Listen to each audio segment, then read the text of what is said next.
All right. Ken's running a little bit late today, so I'm going to introduce myself. For those of you who don't know me, my name is Liam Wotherspoon. I'm a senior lecturer at the University of Auckland in the Civil and Environmental Engineering Department, and I'm on the QuakeCoRE leadership group as well. And today I'm going to talk about Technology Platform 2. I'm talking here, but really representing the work of a number of other people as well, as I'll say as we go through. And really what this is to give you an overview of some of the activities of Technology Platform 2, what we're doing, what we've done, and if you're interested, how to engage with us. So we'll get going now. If I can make that move. Here we go. All right, so in terms of people involved, as I said, I'm leading Technology Platform 2. We've got two deputy leaders, Quincy Ma from the University of Auckland and Jeff Rogers from the University of Canterbury. So I'm more on the geotechnical side of things, whereas Quincy and Jeff are on the structural side of things. So we're sort of leading things, leading the direction, but really the work that goes on is really covered off by field research engineers who are funded through the QuakeCoRE funding. So we've had Sioko Jiong, who was with us as a field research engineer from 2016 to 2018. He has just left and now started up a academic position at the University of Waikato, which is a great sort of progression. And we want to continue the strong links with Sioko. And we were very lucky enough to have a pretty rapid turnover, only for the sort of 2 months without a field research engineer. And we've actually just, in this week, our new field research engineer, Andrew Stolte, has started. So Andrew finished his PhD at the University of Texas, has worked with us before, and so we're really looking forward to Andrew getting involved in this role moving forward, which is great. Okay, so I thought before delving into the details in terms of Technology Platform 2, I would give a little bit of overview of where the technology platforms sit in terms of the broader QuakeCoRE structure. And so here we can see on the screen our QuakeCoRE structure. We've got technology platforms, our flagship programs, which is the research focused area, special projects, which link into projects which are very aligned to the QuakeCoRE work. So spatially distributed infrastructure, which I actually lead as well, which is part of the Resilience to Nature's Challenges Natural Science Challenge. We also have projects that span across QuakeCoRE. An example of this is earthquake case studies, the alpine fault work that's been done over the last few years, linking into that. Technology platforms, the idea behind the technology platforms is to provide sort of the underpinning infrastructure to be able to enable research to go on within QuakeCoRE. And so we've got experimental in terms of the lab and field testing side of things. We've got computational and data infrastructure side of things, which a lot of people are already aware of, which covers off in terms of Technology Platform 3 and Technology Platform 4. And so there's a lot of interaction across these technology platforms themselves. And then, as I said, those are really about enabling the research within the flagship and the special projects, etc. And a key thing, I guess, and this is really covers off QuakeCoRE in general, is really around this cross-institutional collaboration in terms of the technology platforms, as well as linking into industry. And I'll talk a little bit about that in terms of Technology Platform 2. So in terms of Technology Platform 2, if we look at our high-level objectives, and these will change around as things develop, as you would expect. Our first objective is to enable the training of our researchers in terms of state-of-the-art field testing techniques and equipment. So I'll talk a little bit more about that, but making it easy for us to use techniques that we've got expertise in and apply that across a range of different QuakeCoRE projects. As part of that, a way to make that quite efficient is in terms of the development of standardized methodologies. So if we can develop standardized methodologies, protocols, and software, we can teach our researchers how to use those and apply those, and then feed into a range of different projects. And I'll give you some examples of that. So that's really in the acquisition of field data, which covers both field testing and monitoring side of things. In terms of monitoring, we're really interested in the implementation of broader monitoring. And obviously, GeoNet is a key collaborator in terms of that, and we'll talk a little bit more about some of the applications we've done in terms of this. And this is probably an area that we can continue to expand, and there's a lot of industry-focused areas where we're really starting to expand out in terms of the monitoring of infrastructure, as well as free field across New Zealand, and that's some great opportunities to expand the research that we can do. And then lastly is really the development of advancing field testing and monitoring techniques. So moving beyond what we're currently doing, developing new techniques and applying them and then feeding into our research projects. And again, I'll talk about a few examples of where we've done this as well. So if we focus on, I guess we can really split this into two different areas, which is the field testing and the monitoring side of things. So on the field testing side of things, as I said, standardized testing and processing guidelines, and I'll show examples of that. A key part of that is really the training of researchers, and that's where our field research engineers come in to enable that. The field testing capabilities, as I've said, and really a key thing again is the data processing and archiving. Maybe that's something that probably in research in general we don't do a very good job at, but there's a lot of data that we develop or produce that we should be able to make available for future research. There's a range of different ways that we can apply and use different data sets. So if they're easily accessible, that really allows us in the future to go back and look at these again. The monitoring has similar sort of focal areas, but one thing is rapid deployment, and we've got some examples of that. Fortunately or unfortunately, we had an earthquake post QuakeCoRE's initiation, and so that was an example for us to be able to go out there and do some rapid deployment to collect some of that perishable data. As I mentioned before, advanced field monitoring capabilities. In terms of monitoring, some of this low-cost approach or lower cost, larger numbers. And as I said, there's examples of that actually in the industry that are being applied. So aligning that in terms of research and the possibilities there. The data processing and archiving on the monitoring side of things is also very important. And then a key thing in monitoring is the collaboration with GeoNet. So the GeoNet runs the broader natural hazard monitoring across New Zealand, and some of that includes both free field as well as building instrumentation. And so as that develops, we want to align with GeoNet in terms of encouraging and helping to guide where that monitoring takes place. To do all this stuff, we need equipment, and really a key thing here, what's going on? Let me just check this. That's okay. We don't need questions from UC. You can type them in. We'll let you do that. We'll let you do that. So on the equipment side, we need equipment to do field testing and monitoring. And so really this is about building on the expertise that have been developed pre-QuakeCoRE, then into QuakeCoRE, and then showing what's available so that across New Zealand, we're able to actually identify places where we can continue to apply this moving forward. So here's some examples in terms of large-scale field testing, and large-scale field testing will have a strong link with TP1, which is the field testing really with a lab focus, but this is also large-scale, so we can learn off each other in terms of the application of this and methodologies as well as instrumentation. So here is large field testing of piles, where we've got snapback and pushover testing to understand the response of pile foundations. So we've developed this expertise in Auckland to be able to apply elsewhere. Here's a nice picture of Lucas with our eccentric mass shaker, which we've used in the past to shake bridge structures, and we can use this in terms of testing other structures. So knowing this is available, we can apply that moving forward.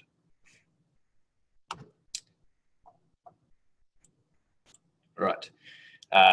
Again, other large-scale field testing that we've done in the past. So this is, as you will see, this is testing we're going to apply in the future with some of our QuakeCoRE PhD scholars. So we've developed methodologies to be able to test. So here's an example of a bridge in Auckland, where during demolition we came in and did pullover and snapback testing of the bridge piers and piles. It's obviously a very interesting and complex process, and so useful to be able to summarize and understand a methodology that works to be able to apply in future research moving forward. So here's the piers that were tested with strand between the different piers, and then we've got a hydraulic ram that we can pull things towards and release. So the equipment as well as the instrumentation in terms of that. In field testing, as I said, instrumentation here is a key aspect. Here's a few older photos that we've got of instrumentation, but we've applied this in new testing as well. This is the same testing there of that bridge in terms of accelerometers, tilt meters, displacement, understanding what instrumentation we have, how to feed that forward in terms of that instrumentation system is important to understand those lessons and be able to apply those lessons in future field investigation projects. On the geotechnical side of things, we have quite a large suite of geophysical investigation gear. And so some examples here of broadband seismometers, which we can use to understand both in terms of just monitoring long-term, but also using to understand and characterize shear wave velocity characteristics of soil profiles. We have this gear. We also have gear where we use sledgehammers and geophones to understand more near-surface soil characterization. So this is really, in terms of the QuakeCoRE side of things, this really characterizes regionally across New Zealand our soil characteristics, which feeds into understanding or constraining our ground motion simulation models, which then flows on into all the other aspects of QuakeCoRE. So a lot of focus has been on this sort of equipment and this sort of investigation. So in terms of field testing, really, it was going back from scratch and learning from what people have done. So when a new student or new researchers came in, we had understood the workflow that was required to go through from initiation of a project through to actually applying it in the field. So there's field testing workflows that were defined, and there's methodologies as well as health and safety. Those sorts of aspects are key. And this really gives a clear picture in terms of new students coming in to understand what they need to do to go from start to initiation of their different projects. So we had workflows that have been developed to be able to then apply a range of different field testing investigations. The focus at this stage really has been in the geophysical and geotechnical side of things, but we also are developing the same sort of things for these other testing programs. As these come together more, and there's a larger number of these testing going on, we want to try and structure these up.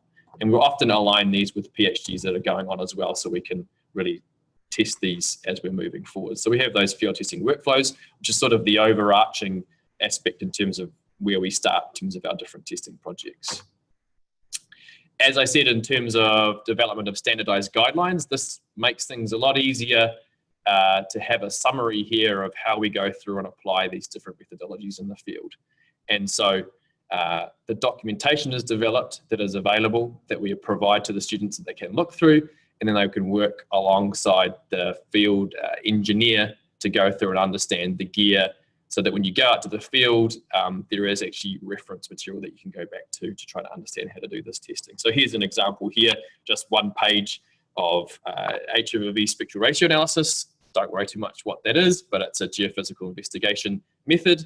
So understanding what gear is required and a step-by-step instruction. So here we actually have instructions with photos, so you can really go through and understand the gear. What are these pieces of the gear? What does that mean? And by having this available and completed for all these different methodologies, really one of the things we often struggle with in research is you have a PhD student that ends, and then you lose all that embedded knowledge. So when you pass on to the next student, it's not very efficient to go from one to the other. If they're overlapped, it's perfect, but if they're not overlapped, that can be difficult. So by having all these guidelines available, this really helps to have a more efficient process in terms of the application of these different methods.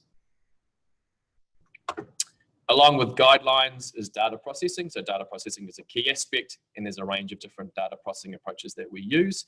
So along with the documentation for the data, for the field investigation, there's data processing guidelines that we have as well.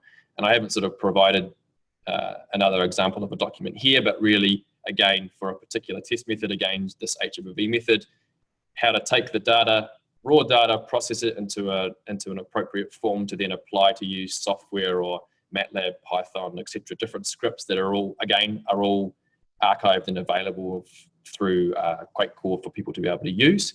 They can then go through and understand, and there's also examples of how they go through and do this processing. So that again helps to streamline this approach, and it's reference material that the students can understand to then apply for these different projects. So that really helps in this whole workflow in terms of our field testing side of things. I guess a side benefit, but not really a side benefit, is, well, we're also trying to improve our research side of things in terms of these different methods. A lot of these methods are being used more and more in industry as well. So the documentation and the methodologies that we use for research can also be fed into engineering practice. So a lot of this work alongside is actually trying to improve the best practice in terms of the application of these techniques in industry.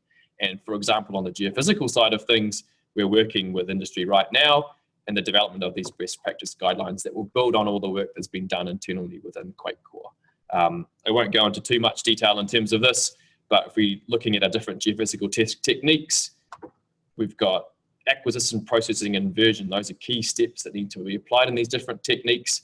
And so by having these different methodologies and best practice guidelines available, we can identify the pitfalls and what you really need to look for in terms of using these techniques in a practical sense. And I think the key thing here is this: as we increase in complexity, there needs to be more information in terms of how we apply these techniques in practice. So that's a really important, I guess, benefit that's coming out of having TP2 in there, having the field research engineer as being able to feed into best practice in the industry as well as in terms of research. As I said, a key aspect is the databases archiving, which I think in academia in general were a bit useless, but we're identifying that we need to improve this. And so here, a key thing that QuakeCoRE is doing is leveraging off the work that's coming out of the US and NERI, is the design safe website, or the design safe structure, where that has been set up for the US-based projects through NERI to be able to archive all the research that's done. And so you've got all the details related to the projects, the metadata in terms of what's being done, all the raw data, structured in such a way that can be easily accessed and used in future research. Well, it can be used in terms of your research in a current sense by having a place for that to be archived, but also looking forward, researchers who want to use that data can easily access and apply that, or hopefully easily access and apply that in terms of their research projects. So that's a key thing in terms of this field testing and monitoring, is to be able to summarize this. And in terms of Tech Platform 2, what we're trying to really do is we've got different levels of what we're doing in terms of the data that's produced, from the very raw data through to, in particular in terms of the geotechnical investigation side of things, is interpreted information about soil profile characteristics. So if we think about what's being produced there, as well as what's being produced in terms of the other parts of the tech platforms and other parts of QuakeCoRE, we can start to map across all these different data sets in the geospatial sense to then start to integrate those and identify new research opportunities. So particularly on the geophysical side of things, as a way for us to summarize the huge amount of investigation that we've actually done in New Zealand. Not a huge amount pre some of the Canterbury earthquake sequence, but a massive amount's been produced after that. So pulling that all together to make that available is a really important aspect. So we're using Design Safe just to both store that raw data, but then also develop a way that that can actually be accessed in a geospatial sense to be able to be utilized for more research across QuakeCoRE. So if we look about how we've taken all those different aspects and try to pull them all together, I can provide some examples of work that's been done, that's been enabled through some other work that's been done through Tech Platform 2. So as I said, a key aspect is some of the basin characterisation across New Zealand. That is going to really have a significant influence in terms of potential ground motions across the country, which then feeds into all the subsequent steps along in terms of QuakeCoRE to understand what's the potential ground shaking and how does that flow in terms of the physical as well as the social economic side of things in terms of earthquake impacts. So there's a range of different studies that have been going on across a range of different QuakeCoRE projects to develop a better understanding of the basin models. So I think everyone knows about the work in Canterbury that has started and continued to develop pre and post QuakeCoRE's initiation. And then following that, there's been a lot of different projects that have been undertaken to try to develop a better understanding across some of the other basins across New Zealand. So utilising a lot of this best practice guidelines and the processing and methodology, examples here is the work by Rebecca McMahon in the Nelson-Tasman area. That her work was really enabled by having SOCO there to help with the development of the field testing, to understand how to use the equipment, to process, to go through and build up an understanding. So all these stars are test locations in this region that applied these methodologies. So this was actually very much a test bed of the documentation and the software as we were going through, that's now being utilised in other areas. So that's been a really good success. Christchurch, as I said, this has gone on a long term, and we're really developing a huge amount of data in that area. So here's an example of sort of point measurements that have occurred across just the city. There's a huge amount of valuable information in terms of here. So Christchurch, some of this data we're really using as our test bed to understand how to best archive this data for use moving forward. And here, this is this example of site period, which is a representation of the dynamic characteristics of the overall soil profile. There's a huge amount of information we can use from the raw data to reprocess and understand, but also with this process data, we can feed that into future research as well. So this is where huge volumes of data have been developed that we need to try to understand and pull together in an effective way for future research projects, current and future research projects at QuakeCoRE.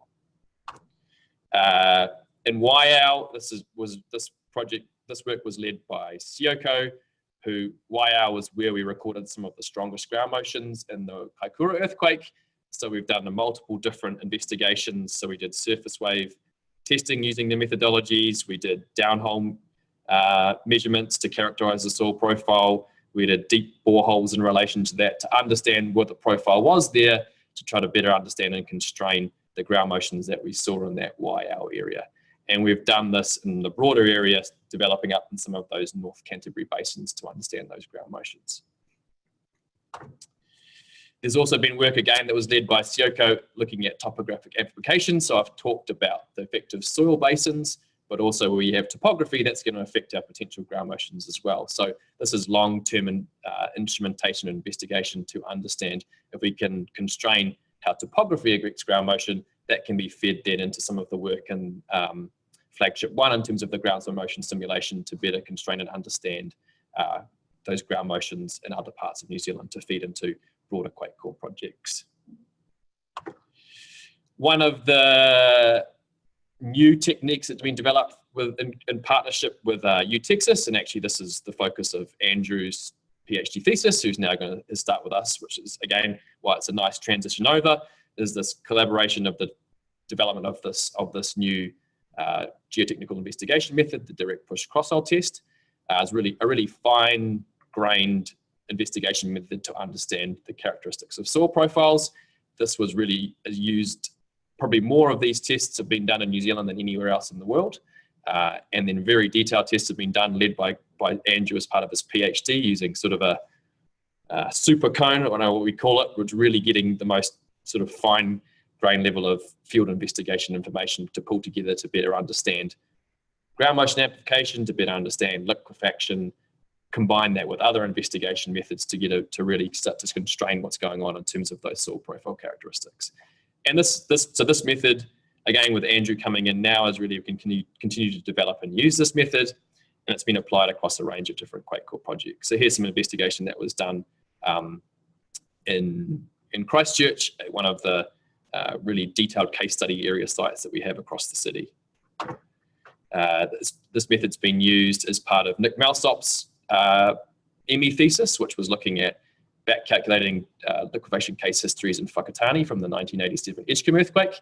So he really went in to try to understand what was going on in terms of our investigation methods, and was combining our traditional investigation methods with our direct push crosshole methods, combining them together to better understand what was going on in terms of these old liquefaction case histories. It was also used in the Napier Hastings earthquake, again with this detailed liquefaction case histories. So looking at the 1931 Napier Hastings earthquake, trying to understand some of the case histories there, tying that back to some old nice photographs of old 1931 sand boils, and then linking this with other research areas. For example, the East Coast Lab, this links into their broader remit. So we were providing some advertising of the work that was going on, really linking between QuakeCoRE and East Coast Labs. In terms of the instrumentation side of things, working with GeoNet, we actually worked in the start of QuakeCoRE, and we started identified buildings in the University of Canterbury campus that we could instrument as part of the Building Instrumentation program of GeoNet. So working in collaboration with GeoNet, we identified these three buildings, so the law building, the library, and the engineering building, and have implemented the permanent instrumentation in a selection of these. And so if we look at the law building, which was the first one to be instrumented, that's now there. We're using this to link with some of the low-cost instrumentation to understand the comparison across those in terms of response. And there has been a few small earthquakes that have been recorded since that time. So again, this is a data set that is now broadly available to anyone, where we've got a number of different buildings of different structural forms in close vicinity that could be interest if we do actually record anything in the future in terms of those response. So again, working with GeoNet provides that permanent instrumentation, and then working to look at some of these low-cost instrumentation options helps to broaden out the number of instrumentations that we have available. So if we focus in, I guess, on some of the applications in terms of Tech Platform 2 after the Kaikoura earthquake.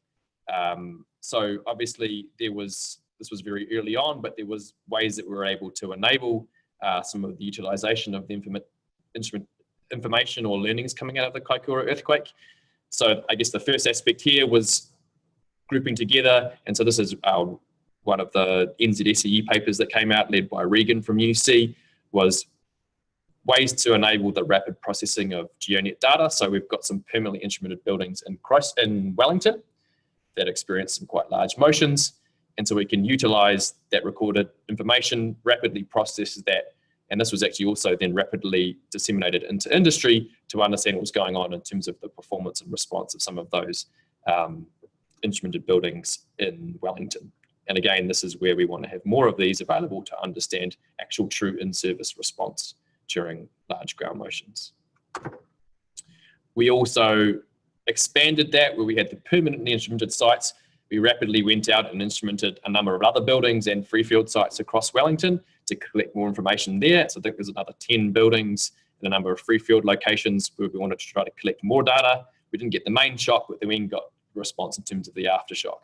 And that's been able to provide some interesting information around the response of different structural forms, albeit at a lower shaking level. But again, any in-service measurement is good data that really helps us to link back to what we expect or what we thought we were doing or what we thought the characteristics of the building were during the design process. So that's provided some really useful information of buildings in Wellington.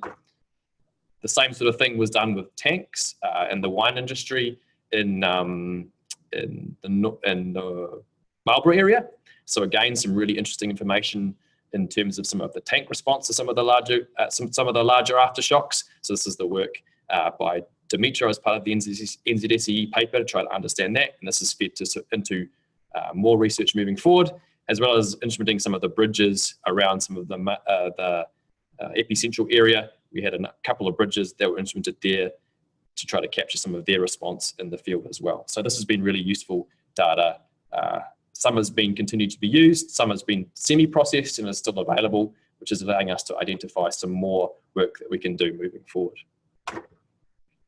We also did a significant amount of geotechnical and geophysical site characterization, again related to areas that were impacted following the Kaikoura earthquake. So around Blenheim and the Wairau Valley area, did a significant amount of investigation, traditional geotechnical investigation methods, geophysical investigation methods, the direct push crosshole method, pulling those together, digging of trenches to get very, very detailed case histories where we've got observed evidence, for example, here, and then we've got these geotechnical and geophysical methods. We can pull those together to try and understand what was going on in terms of those sites. And this is all part of ongoing research still to better understand what's going on around that area.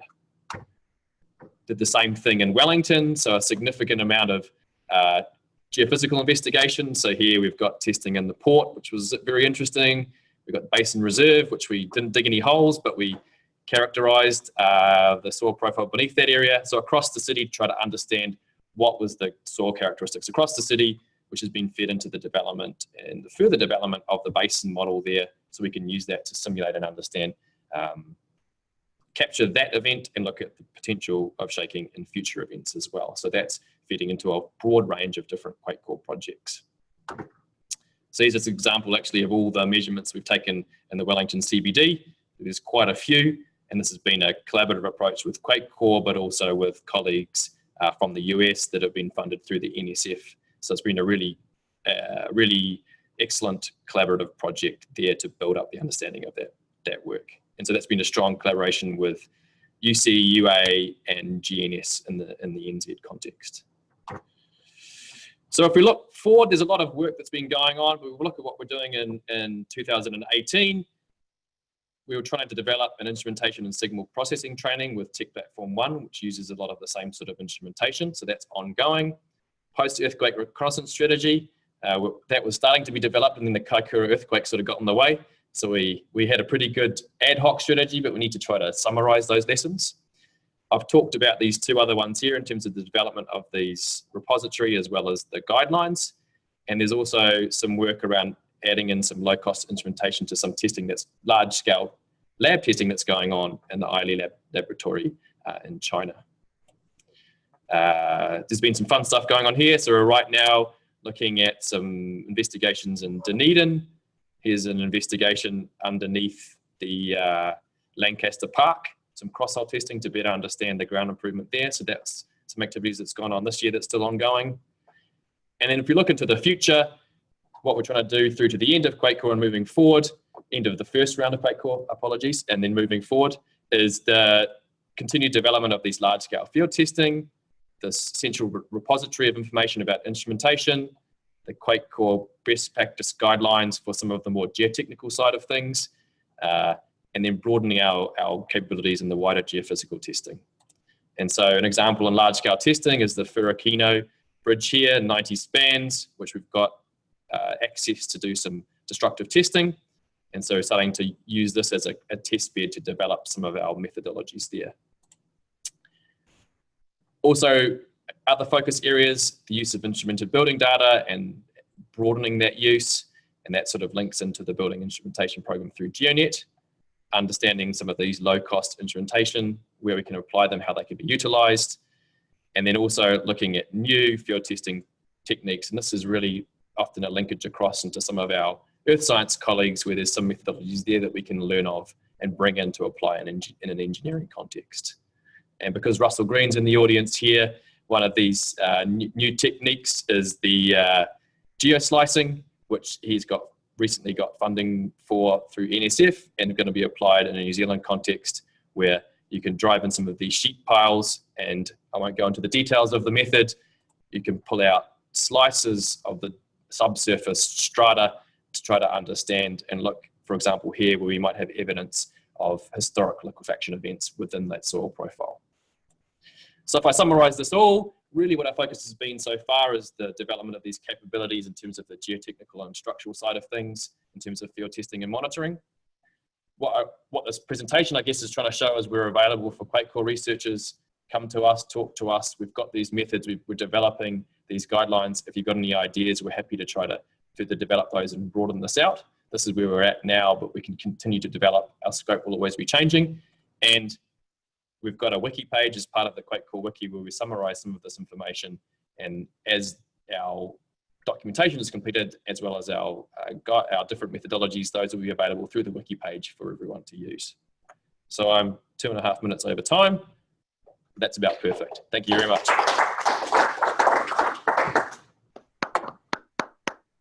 Okay. Oh, what's going on here? All right, so I guess we can have questions from anyone. We've got a small audience here, which is nice. I've done better than Jason. And anyone from the audience.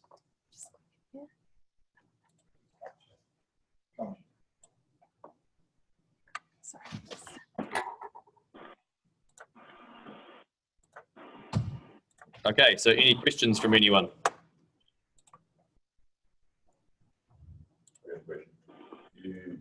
You showed some of the sort of response to Kaikoura and said that what's your plan to have a strategy for that? Do you think what role does QuakeCoRE play in sort of quake reconnaissance, or how ready are we to mobilize again? So for the audience, the virtual audience, Rick had asked about the role of QuakeCoRE in terms of the post-earthquake response. So I think it's an interesting one, and the way that we did it post-Kaikoura was that we had GeoNet as a system or an organisation that is I guess charged in terms of the earth science side of things in terms of that response. And what we saw that worked quite well was for us to feed in and engage into that system. So I don't think it's better for us to link in terms of those structures that are already available. And I guess in the past we hadn't had that engineering link as strong as it might have been, but it worked really well to have us within that umbrella, because a lot of it is about informing people back and forward and having that going on. So that worked really well, and I think that's where we would see is to sort of take that lead and then feed information through. In terms of the reconnaissance side of things, there's some interesting aspects around health and safety and those sort of things that we probably need to get a better handle on now, maybe compared to the past, because that may be a constraining factor. So actually working out how to best enable that collection of perishable data is a question. I think the main thing about the strategy is to identify where we link into the broader scope of what's going on in terms of the post-event reconnaissance, but then also saying this is the expertise we have, this is what is available, this is how we within QuakeCoRE interact with each other, but then how do we link into the broader context? It's something that I was hoping to have sorted by the end of last month, but because I've been on holiday, it's beautiful tan, since 3 days ago, I need to get back onto that. But that's where I see things going. There's certainly a few moving pieces, both on the earth science side, but then also linking into CSOC, NZSE, those sort of people as well.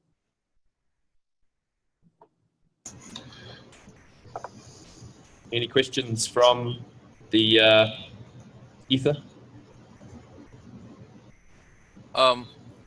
Liam, this is Nirmal here. I am from the ether, so can I have a just a quick comment.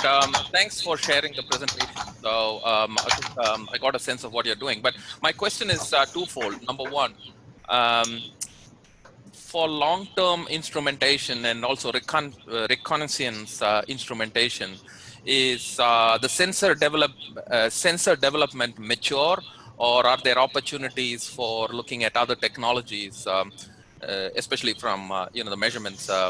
Because I saw accelerometers and certain other technologies. So I'm just curious, are there other scientific possibilities for sensor development? And the second part was more around can the existing arrangements and the mechanisms work for maybe some other areas altogether, which we have not really thought about, because this, I understand where you're coming from, but can there be reuse of these capabilities for not disaster related, but something else altogether different? So two-part questions, but any comments at this stage would be appreciated.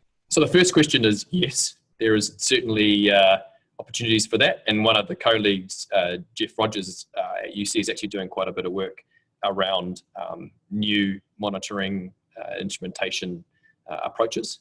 I think on probably the accelerometer side of things, we might have reached the end of the scale. I think the commercial market is really pushing that one ahead. But I think away from acceleration, I think there's a lot of potential there, certainly related to building instrumentation. One of the key things is the intratory drift between floors, and a really nice effective way to do that is probably, well, that's something that Jeff's looking at. That's probably a really key aspect in terms of moving forward. So yeah, I think that answers question one. I certainly think in the instrumentation side of things, we're talking there probably more about buildings, but I think, for example, maybe what you're more interested in, infrastructure network side of things, there's certainly a lot of opportunities there around instrumentation. I've totally forgot the second question now. No, but I think you answered that. That's okay. Okay, perfect. I'm very efficient. All right, any other questions? Can I ask you to elaborate on the current plans around the low-cost accelerometers? You did mention those within the presentation, but if you had any specific plans around sort of benchmarking those against the more expensive accelerometers? Yeah, so I guess that is being led by Quincy, yep, mostly on that side of things. One of the things that we have been looking to do in terms of the low cost is the UC buildings, is having some of those installed in there as well. Obviously, you sort of have to sit and wait for something to happen, but which is one of the factors in terms of monitoring. But those are sort of two things that we're looking at. But certainly, I think by having those permanently instrumented buildings in UC, that becomes an option to apply some of the test bed in terms of a range of different potential instrumentation options. So certainly with some of the work that you're doing, I think that's where we could look to feed in and link in some applications there. I think it's something I had talked to Rick and Ichu about the potential to put some of those low-cost accelerometers into the ILE test in China. When we don't necessarily have to wait, we know when the earthquake's coming in that case. Yeah, I think I mentioned that somewhere there. Yeah, for sure. When we don't want to wait for an earthquake, we can create one overseas using some of the large scale testing facilities. It'll be interesting to see what that shows up in terms of the quality of data we can get from the different, much cheaper accelerometers. I agree. All right. Any more questions from the real world? Ken? Liam, any thoughts on indicator buildings? Has that been a consideration within the deliberations of the tech platform? So for everyone who didn't hear that, so Ken had asked about indicator buildings. I guess in the initial stages of QuakeCoRE, there was a lot of interaction with GeoNet around broadening out and identifying where to put some of the instrumentation as part of the Building Instrumentation program, and indicator buildings as part of that. As you know, Kaikoura Earthquake sort of affected that path moving forward. There was obviously more important things to deal with, but I think as GeoNet redefines itself with GeoNet 2.0, and then we get a better understanding of the structure of that, I think a key thing for us is to go back to that and say, okay, what's the scope and how are we going to, how can we link in to broaden out? And I think the indicator buildings, identifying buildings, that are representative of a broader stock is a key focus in terms of any instrumentation. Obviously all buildings are slightly different, but I think if we can identify those are the things that we're going to get the most value out in terms of having those in place when we pull more information together. I think both that and then also things like geotechnical arrays is a key thing. There has been some opportunities there, and again, I think that's Kaikoura Earthquake has affected some of that moving forward, but I think those are things that really are going to add a huge amount of value. We can see that in terms of the database of array measurements, for example, coming out of Japan.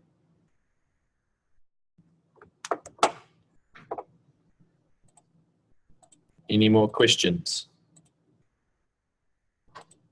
No, if not. Well, on behalf of everyone watching here in Auckland and online, thank you, Liam. I don't know if you could hear that. Thank you, Liam. And well done. And stay tuned for the next one of these seminars next month. Thank you. Thank you. Yeah, and if anyone wants to get hold of me in terms of ideas around this, certainly just let me know. Thank you.